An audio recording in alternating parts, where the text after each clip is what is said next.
We have a candidate for California State Senate, District 11, Jackie Fielder, who joins us on the conversation now. Welcome to the show. Hi, thank you for having me. Very glad to have you here. Want to learn about your candidacy, about the area.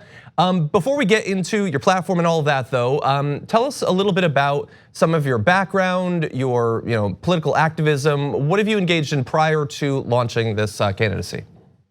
Sure, so I'm originally from Long Beach, California. I lived in California my whole life.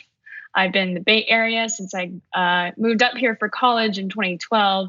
I went to Stanford and I graduated with a BA in public policy and an MA in sociology. For the past few years, I have been working on a public bank. So for those of you who don't know, a public bank is basically a bank owned by a local government agency. And this past year, we worked with our great friends in LA and across the state to pass Public Bank Bill AB 857, which legalizes municipal and other regional banks across California. This, of course, was inspired by obviously the Occupy movement, but for me personally, it really got going in 2016 when I saw my relatives at Standing Rock facing down the side of barrels of law enforcement at Standing Rock who were protecting an oil company. And I saw that here in San Francisco. We had an opportunity to divest $12 billion of our city monies from the Wall Street banks that were financing this pipeline. There are really no other alternatives except for a public bank.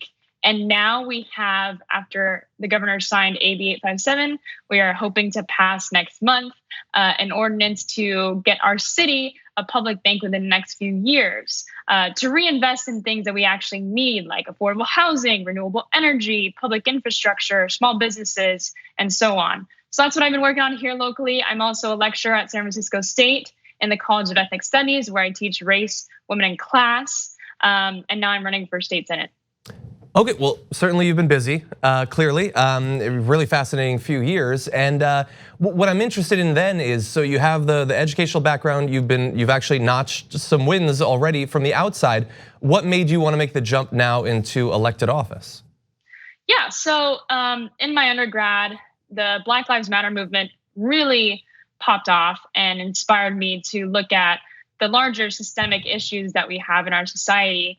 And I had, at that point, started questioning who stands to benefit from police violence, who stands to benefit from racism. And I found that Wall Street banks, private prisons, fossil fuel companies are the exact people who stand to benefit from this. And they often, of course, as we know, pour millions of dollars into campaigns like this one and at the national level to make sure that their empires are protected by the law. And for me, it's been obviously being in District 11. This district is the entirety of San Francisco, as well as parts of northern San Mateo County. We have more than 60 billionaires alone in our district. Wow. And we also have in California statewide 157 billionaires. California has a $3 trillion economy. We have the 5th largest economy in the world. We also have more than half the nation's unhoused population. The Bay Area and California at large is also experiencing an unprecedented housing crisis that at this particular moment in time has not been addressed other than giving real estate developers and the market unfettered regulations. Okay, so you just mentioned like 6 things I want to talk about. I'm gonna try to keep them organized in my head. But let's start. You mentioned obviously you're super overrepresented in that area of billionaires. Lots of money, obviously. As an outsider, I haven't lived there, but I know a little bit about some of the issues that are going on there. So you talked about some of these interest banking and all of that sort of flooding money into local elections, and we've seen that in other West Coast city elections. So are you already seeing that? I know you're going up against an incumbent Democrat. Are you seeing like ads being run against challengers to him? What's the experience been like so far of running, not just for state senate, but specifically in San Francisco? In San Francisco, it's very difficult. I don't think it's been a long time since we've actually seen someone take a pledge to not accept real estate lobby money. As far as I know, I'm the only one in the state senate race to pledged to not accept money from the real estate lobby or from real estate developers, corporate landlords. And a lot of that is to do with the reasoning that I want to be accountable to everyday people. And I don't think that we can make the gains that we actually need for this crisis if our elected officials continue to accept contributions from those who stand to gain from business as usual. I'm calling for a California Homes for All platform that actually puts dollars to the problem. And it calls for taking 200,000 units off of the speculative market. In San Francisco alone, we lose about 400 affordable units that are naturally occurring every single year.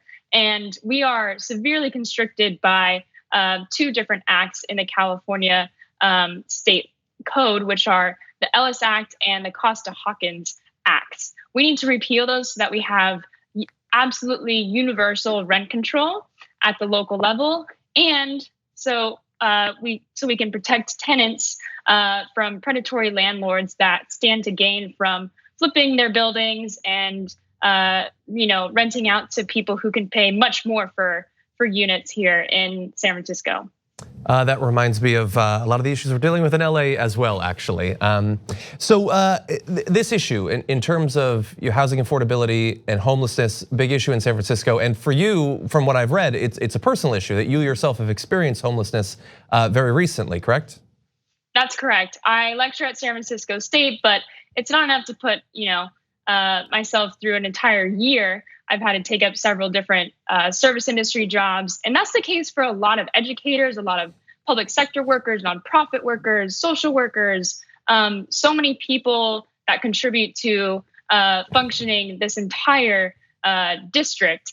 And it's unfortunate that a lot of people, a lot of workers have to commute sometimes even 2 or 3 hours from outside of the city to be able to come here and make a decent living from not just one job, but multiple jobs. And so there are different levels to homelessness. There are obviously people tonight that will be, because our shelter wait list in San Francisco alone is more than 800 people long. There are people sleeping on grates for shelter and warmth. No shelter, just warmth. And we also have many students in the San Francisco Unified School District, about more than 2,000 students that are unhoused today, not including their family members. A lot of educators like myself who are also experiencing homelessness, not just for a short stint like myself, sleeping in the car or sleeping at friends' houses, but for long periods of time. And this is absolutely unsustainable. And the 5th largest economy in the world, it is a problem of morality. I couldn't agree more. Now, as you pointed out, you're running in the entirety of San Francisco and outside areas as well. I imagine probably pretty expensive to run a race under those conditions and against an incumbent. But at the same time, we've seen in the California Senate now against Nancy Pelosi, Democratic leadership experiencing primary challenges in a way that it doesn't seem like we have seen outside of the past few years. Is there a lot of interest in these sorts of primary challenges? Are you seeing organizations providing some assistance, some funding to try to get candidacies like yourself off the ground? Yeah, so there's a lot of endorsements rolling in. Our average contribution to this particular campaign is about $120. And in a city like San Francisco, that is, I believe at this point, very impressive, especially for a grassroots campaign. We crushed our fundraising goal from the time that I announced around Thanksgiving to the time that the ball dropped on New Year's Eve. We crushed our fundraising goal by raising about $90K. And the maximum contribution limit in this particular race is $4,700, which is, to me, outrageous. But in California politics, it's absolutely normal. We absolutely are, small dollar contribution, majority funded campaign, especially because I'm not accepting money from the real estate industry, from charter school advocates, from PG&E. There are plenty of people, however, that want to see change in Sacramento and who understand that the way that it is now just means more displacement, more homelessness, less funding for public schools, and honestly, a state that's even more on fire in the coming decades. Yeah, I wanted to make sure that we focus mainly on you and your candidacy, your platform, but I do want to at least allow you to talk a little bit about the Democrat incumbent, Scott Weiner. Obviously, you want to replace him. You've got some issues with him. What do you feel is the mismatch between him and the district right now? Yeah, so in the past few years, he has unfortunately come on the wrong side of his constituents. In June 2018, the local police officers association wanted to write their own use of force policy. And this is in the wake of a racist texting scandal in 2016. In June 2018, the voters voted overwhelmingly to shoot that measure down. I actually managed that campaign, and they outspent us 5-1. And we still won, but we won by grassroots organizing. And then in November of 2018, we had a measure on the ballot put on by homelessness advocates. And it was a small tax on the wealthiest corporations in the city to provide for permanent housing, supportive housing, and mental health services for the thousands of unhoused people here in the city.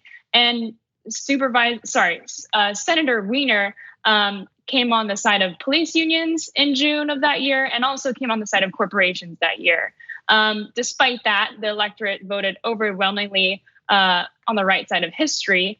And unfortunately, at this point, those funds for homelessness services and housing are held up in court because they only garnered about 61% of the electorate support, when if they had gotten 67%, it would be immediately available right now. Yeah. And for that reason, there are dozens of people who will die on the streets this year and since November 2018. And to me, that's morally reprehensible, especially coming from an elected official who understands the gravity of homelessness in his district. Yeah. It's not only that, but right now he's pushing for a bill called SB 50. And in my view, it's one of the largest giveaways to real estate developers that we've seen in decades. And unfortunately, it's not as strong as we need it to be for tenants, for communities that are experiencing displacement.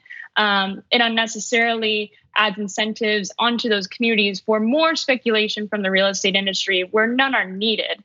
And so that for that reason, I remain opposed to it and really concerned about its prospects in the legislature this year. I am calling for a pivot from the real estate lobby and a market-only approach, and calling for the most wealthy people and corporations in this state to contribute their fair share so that everyone in this beautiful state can have a place to live. Certainly a laudable goal. And I believe, Jackie, we have some information we can put up on the screen about your candidacy where people can find out more information. Your senior website's there. Jackie Fielder for District 11, California State Senate. We really appreciate you joining us today on The Conversation. Thank you so much for having me. 2 easy ways to follow the Young Turks. One is hit the subscribe button down below, then you're a TYT subscriber. And second is ring the bell. And when you do that on YouTube, you're notified of our videos.